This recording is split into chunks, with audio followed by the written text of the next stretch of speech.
Pembahasan pertama, analisa fundamentalnya saham auto.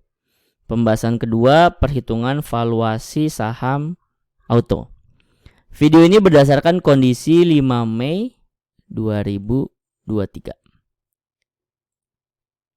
Kita ke bagian ekuitas. Ekuitas itu harta di luar hutang. Ekuitas kuartal 1 2023, ekuitas Q1 2023, si auto ini ada di 12,3 T. 12,3 triliun. Tahun sebelumnya 11 T, sebelumnya 10,4 T, sebelumnya 10,7 T, sebelumnya 10,3 T.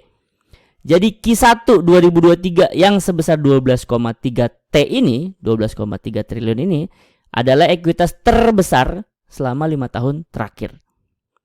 Sekarang kita ke laba.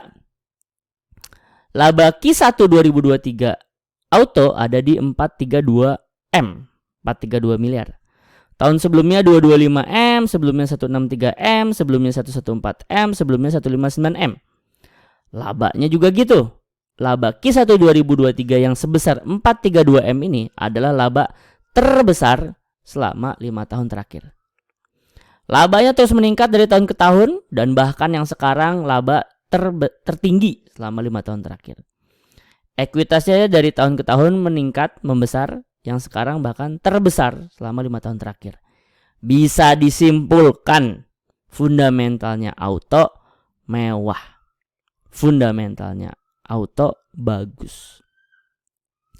Buat yang masih nonton sampai detik ini, saya minta like dan subscribe dari Anda. Thank you. Buat yang mau sahamnya dianalisa juga, komen aja. Misalkan UNTR, misalkan ASI, misalkan ya yang lain lah, saham-saham Anda yang lain yang mau dibahas sama saya. Saham yang banyak disebutin akan saya dahulukan pembuatan videonya. Lebih dari satu saham juga boleh, tapi satu komen satu saham ya, biar enak saya ngitungnya. Oke, sekarang kita masuk ke pembahasan kedua tentang valuasi atau istilah lainnya harga wajar, harga fundamental, harga intrinsik. Buat yang baru pertama kali nonton video dari channel Saham Nyantai ini, saya izin ingetin sesuatu. Layak atau tidaknya suatu saham sampai diinvest itu kalau lolos 3 kriteria penting. Fundamentalnya mewah, kayak auto tadi kan mewah ya. Valuasinya murah. Nah, kalau si auto ini bentar lagi kita bahas valuasinya, dan prospeknya cerah. Dan ngomongin 3 kriteria penting barusan, saya punya bocoran saham-saham yang lolos 3 kriteria barusan. Sifatnya gratis, link aksesnya saya taruh di deskripsi. Anda boleh ambil sekarang juga atau nanti setelah nonton video ini sampai selesai. Kita balik ke Excel lagi. Tadi kita mau apa? Mau valuasi ya. Saya pribadi ngitung valuasi suatu saham itu menggunakan proyeksi dividen. Dividen itu apa? Dividen itu gini, kan si auto ini kan perusahaan. Perusahaan kan jalanin bisnis. Dari bisnis kan ngasilin keuntungan. Nah, keuntungannya itu dibagiin nggak ke investornya? Keuntungannya itu dibagiin nggak ke para pemegang sahamnya? Atau cuma dimakan sendiri sama auto? Gitu ya. 2019 dia punya keuntungan 153 rupiah per lembar saham. Dia bagiin ke investornya 61. 61 itu 40%-nya dari 153. 40% itu istilahnya DPR. Jadi ngomongin dividen, simple yang ngomongin DPR. 2019 DPR-nya 40%, 2020 DPR-nya 3.435%, 2021 DPR-nya 40% lagi, 2022 yang keuntungannya akan dibagi di tahun 2023 ini nggak kita bahas. Kita bahasnya keuntungan 2023 ini ya, yang akan nanti dibagiin di 2024. Kita tebak DPR-nya berapa? Di sini saya bikin 3 kemungkinan. Kemungkinan pertama 40%, ini kemungkinan pesimis. Ya, dari mana 40%? Ya, 2019 sama 2021 40% ya. Kemungkinan confidence saya juga akan memakai 40% karena ini 2019 dan 2021. Kemungkinan optimis 50% karena 50% adalah angka default, angka normal kalau perusahaan bagi dividen. Tapi saya akan menggunakan DPR 40% untuk perhitungan kita. Jadi saya akan masukkan 40%. Selesai. DPR-nya udah kita asumsikan berapa, yaitu 40%. Sekarang kita tinggal mengasumsikan laba. Kenapa laba? Ya karena tadi saya ngitung valuasi berdasarkan dividen. Ya, dividen itu ada 2 komponen, ngitungin laba ya. Terus ngomongin DPR. Nah, DPR-nya udah, sekarang tinggal kita ngomongin labanya.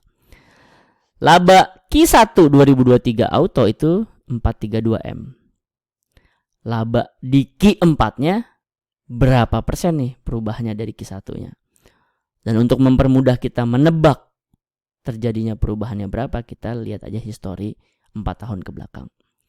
2019 Q1-nya ke Q4 naik 364%. 2020 Q1 ke Q4-nya turun 98%. Ini pas pandemi ya. Wajar. 2021 udah agak lewat pandemi, Q1 ke Q4-nya naik 273%. 2022 Q1 ke Q4-nya naik 489%. 2023 Q1 ke Q4-nya ya. Mari kita tebak ya, karena video ini dibuat lagi di Q1. Kalau di sini saya tulis, saya duga, saya asumsikan, saya proyeksikan labanya 489%, saya nggak mau. Kenapa? Meskipun mungkin aja 489% atau bahkan lebih mungkin, tapi saya nggak mau pakai angka yang dibagus-bagusin. Karena 489% adalah angka tertinggi selama 4 tahun terakhir. Saya tapi juga nggak mau pakai turun 98%. Karena ini adalah pas pandemi. Emangnya ke depan ada pandemi. Kalau ke depan kayak ada bau-bau pandemi, mungkinlah saya pakai 98%. Jadi 489 saya nggak pakai, 98 saya nggak pakai. Ini terlalu optimis, ini terlalu pesimis. Tertinggi kedua 364 saya juga nggak mau pakai. Saya pakai 273% aja. 273% nggak pesimis, nggak optimis, nggak juga optimis yang kedua. Jadi saya pakai 273%. Nah, keluar nih. Murahnya auto itu di 1340 atau di harga auto sekarang yang 1815 itu udah kelewat 26%. Harga wajarnya auto ada di 2010. Jadi di harga yang sekarang terhadap harga wajarnya aja ada kemungkinan potensi naik sebesar 11%. Dan harga mahalnya 2600 itu ada potensi 48%. Udah di penghujung video, mari kita masuk ke rangkuman. Rangkumannya, auto fundamentalnya mewah, valuasinya wajar ya, nggak sampai murah. Prospeknya selama nggak ada pandemi susulan, sepertinya cerah-cerah aja. Sekarang sudah beneran ada di ujung, saya ada penawaran buat Anda yang mau punya Excel template kayak gini, yang bisa Anda pakai untuk ngecek harga murah, wajar, dan mahal saham-saham Anda yang lainnya. Saya ada SNET ya, silahkan dibeli SNET. SNET itu singkatan SNET. S-nya saham, N-nya nyantai, saham nyantai, kan nama channel ini saham nyantai. ET-nya Excel template. SNET, saham nyantai Excel template, SNET. Link pembelian SNET saya taruh di deskripsi. Lalu sebagai pengingat, saya sudah membuat bocoran 3 saham Like Invest yang saham-sahamnya memenuhi 3 kriteria penting, yaitu fundamentalnya mewah kayak auto, valuasinya masih murah kalau auto tadi wajar ya, dan prospeknya juga menurut saya cerah. Itu jangan sampai nggak diakses, jangan sampai nggak diambil karena gratis ya. Link akses bocoran 3 saham Like Investnya saya taruh di deskripsi. Jadi link pembelian SNET saya taruh di deskripsi, link akses bocoran 3 saham Like Investnya juga saya taruh di deskripsi. Terakhir sebelum lupa, kalau mau saham Anda ada yang dibahas, silahkan komen, satu saham, terserah Anda mau request berapa saham. Terus jangan lupa like dan subscribe-nya. Kurang lebihnya mohon maaf. Assalamualaikum warahmatullahi wabarakatuh. Silahkan ke deskripsi sekarang juga.